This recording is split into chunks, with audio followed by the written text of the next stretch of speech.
പൊതു ഇടങ്ങളിൽ അല്പം വിചിത്രവും ഭ്രാന്തവുമായിട്ടൊക്കെ പെരുമാറുന്ന ഒരു നേതാവാണ് അമേരിക്കൻ പ്രസിഡന്റ് ഡൊണാൾഡ് ട്രംപ്. തീർച്ചയായിട്ടും അദ്ദേഹത്തിൻ്റെ ഏത് പെരുമാറ്റവും പലപ്പോഴും വാർത്തയാകാറുണ്ട്, ചർച്ചയാകാറുണ്ട്. അദ്ദേഹത്തിൻ്റെ വാക്കുകൾ പോലും പലപ്പോഴും പ്രശ്നങ്ങളും പ്രതിസന്ധികളും ഒക്കെ തന്നെ ഉണ്ടാക്കാറുണ്ട്. ഇസ്രായേൽ പ്രധാനമന്ത്രി ബെഞ്ചമിൻ നെതന്യാഹുവിനെ ഫോണിൽ വിളിച്ച് അദ്ദേഹം വളരെ മോശമായി സംസാരിച്ചതൊക്കെ തന്നെ വാർത്തയായിരുന്നു. ഇപ്പോൾ ഇതാ ഒരു മാധ്യമപ്രവർത്തകയെ ബുദ്ധിശൂന്യ, മണ്ടി, ഇഡിയറ്റ് എന്നൊക്കെ വിളിച്ചുകൊണ്ട് മൈക്രോഫോൺ ഊരി വലിച്ചെറിഞ്ഞ് ട്രംപ് ഒരു ടെലിവിഷൻ അഭിമുഖത്തിൽ നിന്ന് ഇറങ്ങിപ്പോയി എന്നുള്ളതാണ് വാർത്തയായി പുറത്തു വരുന്നത്. ഒരു ലോക നേതാവ് അല്ലെങ്കിൽ ഒരു രാജ്യത്തിൻ്റെ ഭരണാധിപൻ ഇത്തരത്തിൽ പെരുമാറാമോ? ഇതാണോ ഒരു മാന്യത?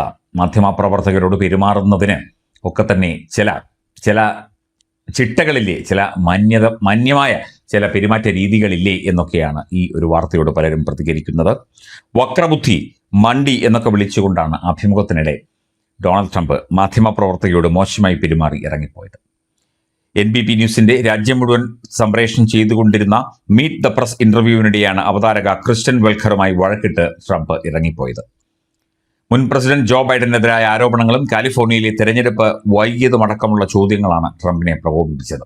എന്ത് ചോദ്യങ്ങൾ ചോദിച്ചാലും അതനുസരിച്ച് മറുപടി പറയാൻ, അതിന് വിശദീകരണം നൽകാൻ ഒരു രാജ്യത്തിൻ്റെ ഭരണാധികാരി, തിരഞ്ഞെടുക്കപ്പെട്ട ഒരു ജനപ്രതിനിധി അല്ലെങ്കിൽ ഒരു വ്യക്തി ബാധ്യസ്ഥനാണ്.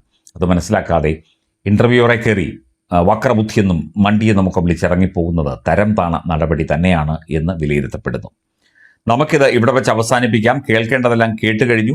നന്ദി ഡാർലിംഗ് എന്ന് പറഞ്ഞ് മൈക്രോഫോൺ ഊരിയെറിഞ്ഞ് ട്രംപ് നടന്നു പോവുകയായിരുന്നു. കാലിഫോർണിയയിൽ 4 ദിവസമായിട്ടും ഫലം വരാത്തതിന്റെ അമർഷം സൂചിപ്പിച്ച ട്രംപ് അവർ തെരഞ്ഞെടുപ്പിൽ അട്ടിമറി നടത്തുന്നതിനാലാണ് ഇത് എന്ന് ആരോപിച്ചു. എന്തെങ്കിലും തെളിവിന്റെ അടിസ്ഥാനത്തിലാണോ ആരോപിക്കുന്നത് എന്ന് ക്രിസ്റ്റ്യൻ വെൽക്കർ ചോദിച്ചപ്പോൾ ജനങ്ങൾ പറയുന്നതാണ് താൻ കേൾക്കുന്നത് എന്നായിരുന്നു ട്രംപിന്റെ മറുപടി. ഇലക്ഷൻ അധികാരികൾ തട്ടിപ്പുകാരാണെന്നും മാധ്യമപ്രവർത്തകരും മീറ്റ് ദ പ്രസ് പരിപാടിയും തട്ടിപ്പാണെന്നും ട്രംപ് ആരോപിച്ചു. ഇറാൻ യുദ്ധത്തെക്കുറിച്ച് ആരംഭിച്ച അഭിമുഖത്തിൽ കഴിഞ്ഞ ബൈഡൻ സർക്കാർ അന്യായമായി വേട്ടയാടി എന്ന് വിശ്വസിക്കുന്നവർക്ക് നൽകാനെന്ന പേരിൽ $1.8 ബില്യൺ ആന്റി വെപ്പണൈസേഷൻ പദ്ധതി ട്രംപ് മുന്നോട്ട് വച്ചതിനെ സൂചിപ്പിച്ച് ക്രിസ്റ്റ്യൻ വാൾക്കർ അത് ചോദ്യം ചെയ്തു. ഇതോടെ പ്രകോപിതനായ ട്രംപ് ജോ ബൈഡനെയും മാധ്യമങ്ങളെയും മോശക്കാരെന്ന് മുദ്രകുത്തി ശക്തമായി പ്രതികരിച്ചു. ഇതാദ്യമായിട്ടല്ല ട്രംപ് ഇത്തരത്തിൽ മാധ്യമങ്ങൾക്കെതിരെ പ്രതികരിക്കുന്നത്. ദിവസങ്ങൾക്ക് മുൻപ് CNN പ്രതിനിധിയോട് ദേഷ്യപ്പെടുകയും CNN അഴിമതി സ്ഥാപനമാണ് എന്ന് പറയുകയും ഒക്കെ ചെയ്തിരുന്നു. അതായത് ഒരു അമേരിക്കൻ പിണറായിസത്തിൻ്റെ ഒരു അവസ്ഥയിൽ പെട്ടെന്ന് നമ്മളത് ഓർത്തുപോകും. അമേരിക്കയിലെ പിണറായി വിജയനാണോ ട്രംപ് എന്ന് മാധ്യമങ്ങളോട് കടക്കുപുറത്ത് മാറി നിൽക്കങ്ങോട്ട് എന്താണ് വേണ്ടത് എന്നൊക്കെ ചോദിക്കുന്നതും ഒന്നും മിണ്ടാതെ ക്ഷുഭിതനായി നടന്നു പോകുന്നതുമൊക്കെ നമ്മൾ കേരളത്തിൽ ധാരാളം കണ്ടിട്ടുണ്ട്. ട്രംപ് അതിൻ്റെ സമാനമായ കാര്യങ്ങളാണ് ഇപ്പോൾ മാധ്യമപ്രവർത്തകരോട് ചെയ്തുകൊണ്ടിരിക്കുന്നത്.